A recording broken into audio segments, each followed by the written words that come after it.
नमस्ते शिक्षार्थियों।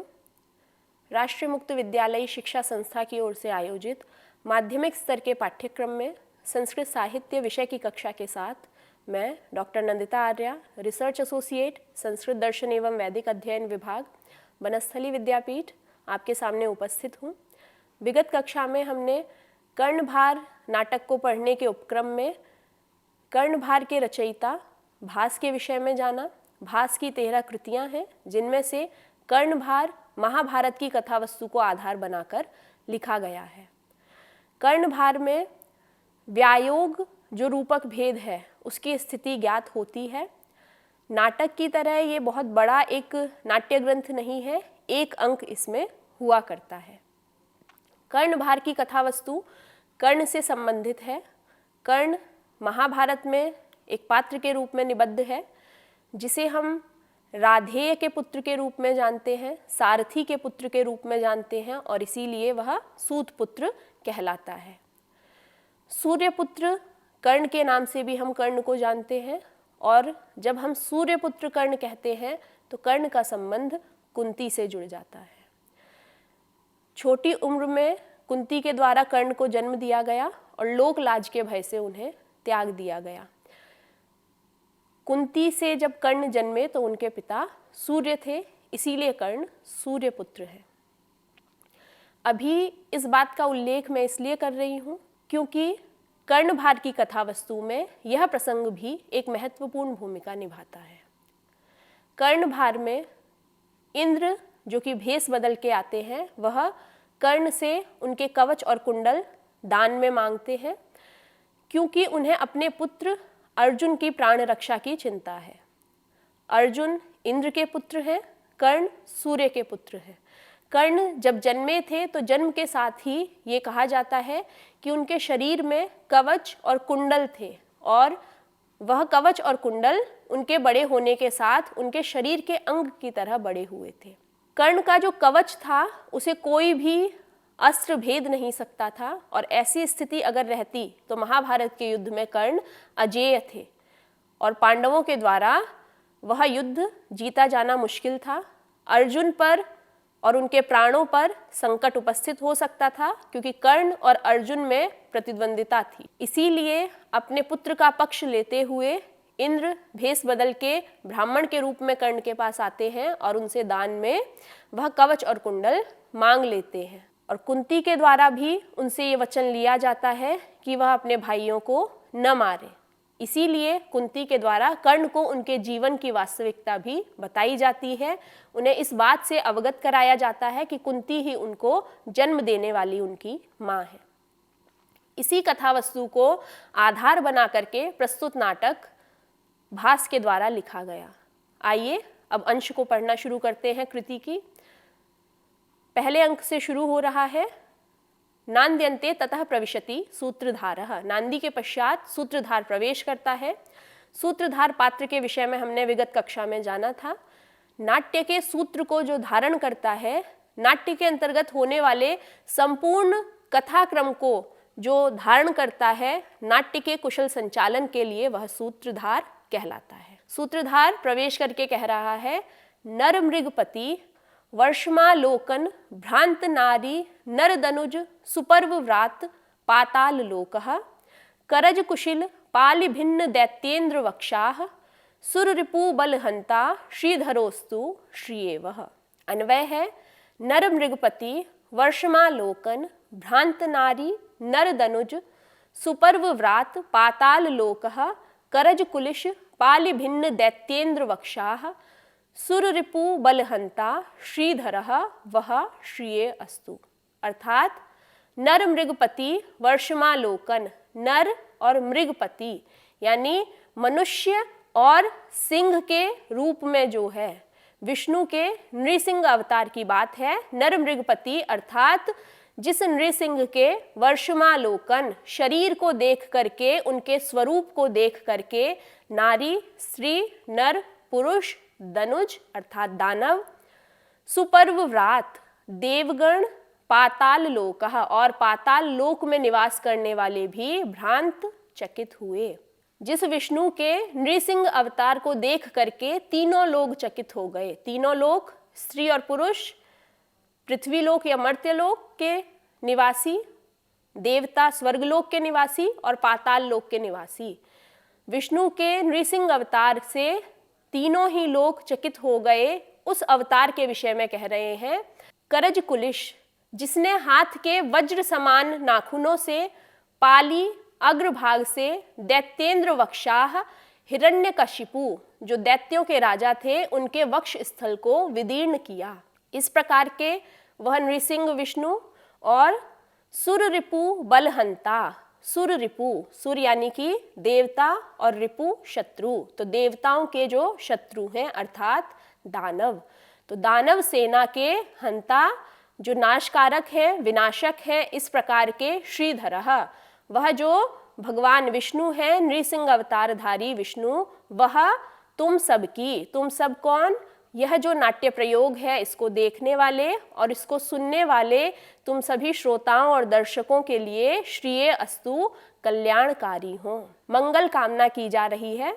हमने नांदी प्रयोग देखा था, जहां हमने देखा था देवता, ब्राह्मण या फिर राजा के स्तुति करते हुए मंगल कामना जहां की जाती है, उसी तरीके का प्रयोग हम प्रस्तुत पद्य में देख रहे हैं, जहां सूत्रधार प्रवेश कर रहा है और जो इस नाट्य प्रयोग को देखने आए हुए लोग हैं उनके मंगल की कामना करते हुए कह रहा है कि वह नृसिंह अवतारधारी विष्णु तुम सबका कल्याण करे।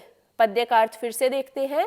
नर मृगपति अर्थात नृसिंह के वर्षमालोकन, शरीर को देख करके विष्णु के उस नृसिंह अवतार को देखने से नारी नर दनुज, स्त्री पुरुष दानव, सुपर्व व्रात देवता और पाताल लोकः, पाताल लोक के निवासी भी भ्रांत चकित हुए।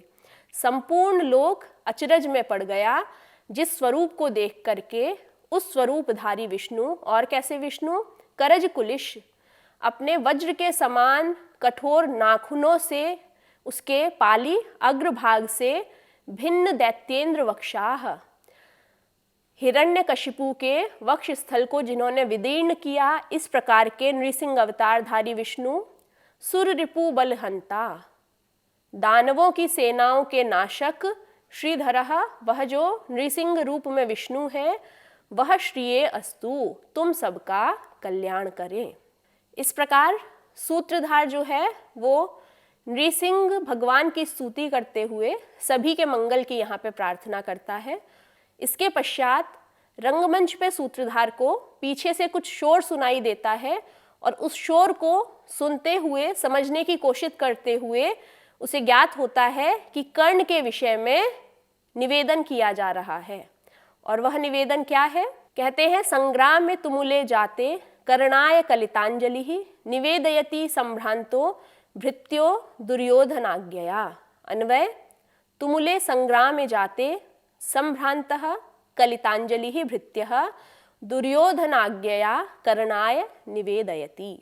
अर्थात तुमुले संग्रामे, जो भयंकर महाभारत का युद्ध है, उस युद्ध में जाते, उसके प्रारंभ हो जाने पर, युद्ध के छिड़ जाने पर, संभ्रांतः घबराए हुए, डरे हुए, और कलितांजलि ही हाथ को जोड़े हुए, भृत्यः जो सेवक हैं वह दुर्योधनाज्ञया, दुर्योधन की आज्ञा से कर्णाय निवेदयति, कर्ण से निवेदन कर रहे हैं। सूत्रधार ने मंगलाचरण के पद्य को बोला और उसके पश्चात रंगमंच पे उसे शोर सुनाई दिया। ध्यान देते हुए जब सूत्रधार ने सुना तो उसे ज्ञात हुआ युद्ध प्रारंभ हो गया है और अत्यधिक भयंकर युद्ध छिड़ा हुआ है। तो उस युद्ध से घबराए हुए जो कौरव पक्ष के लोग हैं, जो उनके सेवक हैं, वह हाथ जोड़ करके कर्ण को दुर्योधन का जो संदेश है, दुर्योधन की जो आज्ञा है, वह बता रहे हैं।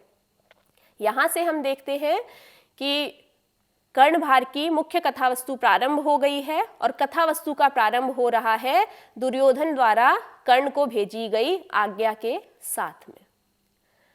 और पद्य में हमने देखा सूत्रधार के द्वारा जो कही गई बात है उससे ज्ञात होता है कि भयंकर युद्ध छिड़ गया है और कौरव पक्ष के लोग डरे हुए हैं। और क्योंकि कर्ण के पास सूचना भेजी जा रही है तो इससे हम ये समझ सकते हैं कि परिस्थिति विकट है और कर्ण के पराक्रम की दुर्योधन को इस समय आवश्यकता है। दुर्योधन को महाभारत के इस युद्ध में इस समय कर्ण का अवलंबन चाहिए। व्याकरण की दृष्टि से पद्य को देखते हैं।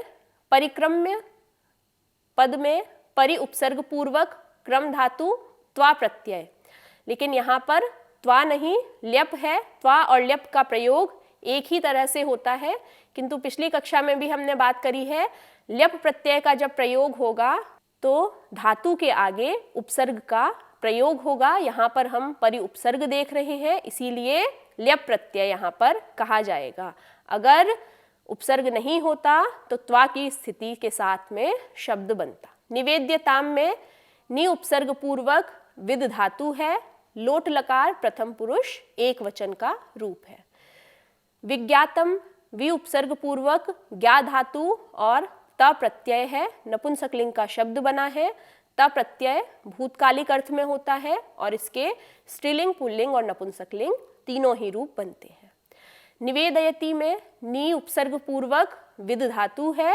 लट लकार प्रथम पुरुष एक वचन का रूप है। संभ्रांतो भृत्यो दुर्योधनाज्ञया, यहाँ पर हम संधि की स्थिति देखें तो संभ्रांतः भृत्यः दुर्योधन आज्ञया। संभ्रांतः और भृत्यः दोनों ही जगहों पर विसर्ग संधि की स्थिति है, क्योंकि जो विसर्ग है उसी को ही उत्व हो करके तकार के आकार के साथ वह मिल रहा है और वो गुण संधि की स्थिति को बना रहा है, भृत्यों में भी और संभ्रांतों में भी। दुर्योधन आज्ञया में दुर्योधन आज्ञया।